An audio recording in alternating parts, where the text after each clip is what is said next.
Welcome to HVAC exam practice test. Our topic today is cooling and distribution systems. Question 1. What is the approach in cooling tower terminology? A. Temperature difference between water and air. B. Rate at which water flows through the tower. C. Difference between cooled water and the wet bulb air temperature. D. Vapor pressure difference between air and water.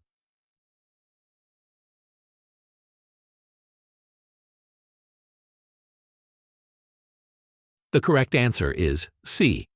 Difference between cooled water and the wet bulb air temperature. Explanation. In cooling tower terminology, the approach represents how closely the cooled water temperature approaches the wet bulb temperature of the air. Since the wet bulb temperature is the lowest temperature achievable through evaporative cooling, the approach directly shows how effectively the tower is performing. A smaller approach means better cooling efficiency because the tower is getting closer to the theoretical cooling limit. Question 2. Which of the following is a characteristic of natural draft cooling towers? A. They rely on mechanical fans to move air. B. They are typically used in industrial applications. C. They use water sprays to cool the air. D. They are typically used in residential homes.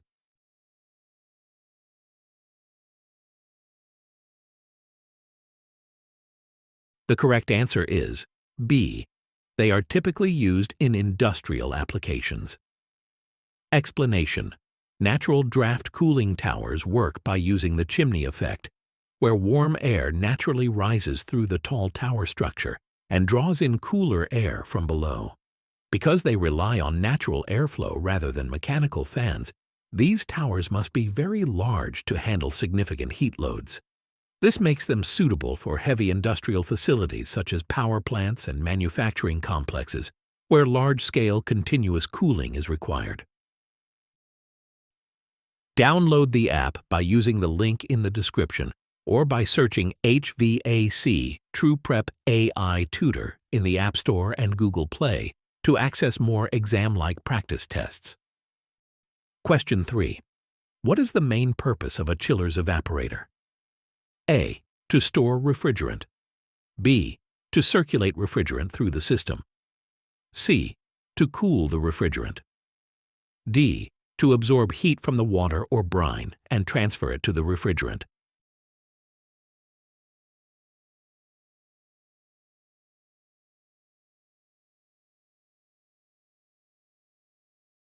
The correct answer is D. To absorb heat from the water or brine and transfer it to the refrigerant. Explanation. In a chiller system, the evaporator is the component where the refrigerant evaporates and absorbs heat from the water or brine flowing through the system. As the refrigerant changes from liquid to vapor, it pulls heat out of the chilled water loop, lowering the water temperature. This cooled water is then distributed throughout the building or process for cooling. The evaporator's primary purpose is heat absorption, making it the key cooling stage of the refrigeration cycle. Question 4. What is a common maintenance consideration for cooling towers? A. Removing water to decrease humidity. B. Using more fans to increase airflow. C. Adding corrosion inhibitors to prevent scale buildup. D. Using chemical treatments for bacteria and scale control.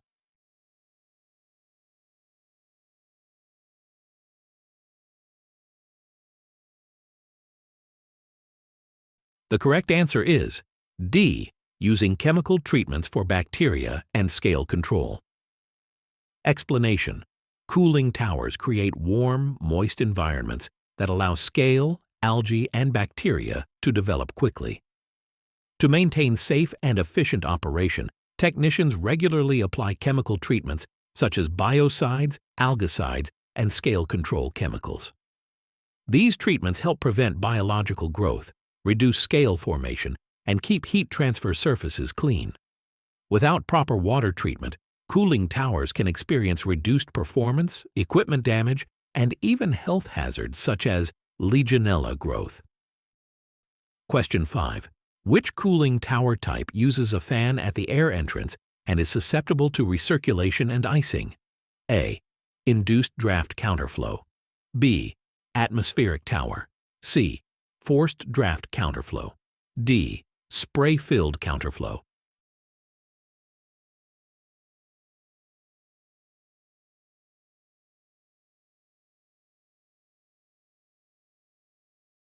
The correct answer is C. Forced draft counterflow. Explanation. A forced draft counterflow cooling tower places the fan at the air inlet, pushing air into the tower. Because the fan is at the entrance, the warm, moist discharge air can more easily be drawn back into the tower, which increases the risk of recirculation and reduces system efficiency. In colder climates, this airflow pattern also makes forced draft towers more prone to icing. Their fan placement and airflow characteristics are the main reasons these towers are less common than induced draft designs. Question 6. The two basic distribution systems for chilled water are A. The one-pipe return and the two-pipe direct return arrangement. B. The two-pipe return and the two-pipe direct return arrangement. C. The modulated valve control and the two-pipe return control. D. The one-pipe return and the one-pipe direct return arrangement.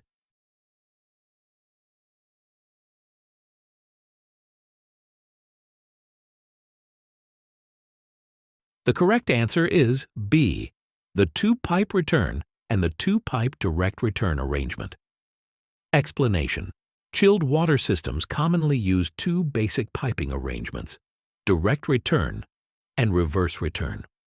In a two-pipe direct return system, water flows back to the chiller through the shortest available path, which can create imbalances unless the system is carefully balanced. In a two-pipe reverse return system, the total path length is naturally balanced because the last coil supplied is the first to return.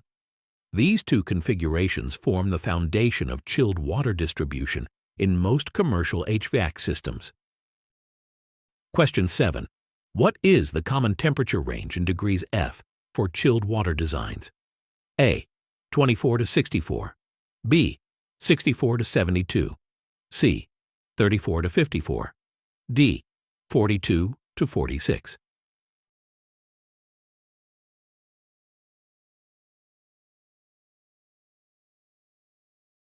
The correct answer is D. 42 to 46. Explanation. Most chilled water systems are designed to supply water in the range of 42 degrees Fahrenheit to 46 degrees Fahrenheit. This temperature is low enough to provide effective cooling in coils and heat exchangers, but still safely above the freezing point of water. After absorbing heat from the building or process, the chilled water typically returns to the chiller at around 55 degrees Fahrenheit to 60 degrees Fahrenheit. This temperature range supports efficient heat transfer while preventing operational risks such as freezing or coil damage. Question 8. What is added to the chilled water system to make it a chilled water storage system? A. A cooling tower. B. An uninsulated tank. C. A thermally insulated storage tank. D. A downstream pool arrangement.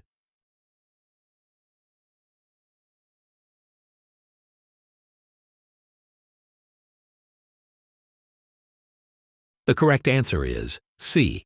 A thermally insulated storage tank. Explanation. A chilled water storage system requires a way to store large volumes of cold water for later use, which is accomplished by adding a thermally insulated storage tank. The insulation keeps the stored water from warming up due to ambient temperatures, allowing the system to shift cooling production to off-peak hours or handle periods of high demand more efficiently. This approach is common in thermal energy storage systems where energy savings and load management are key priorities. Thanks for watching. Don't forget to like, share, and subscribe to our channel for updated videos every week.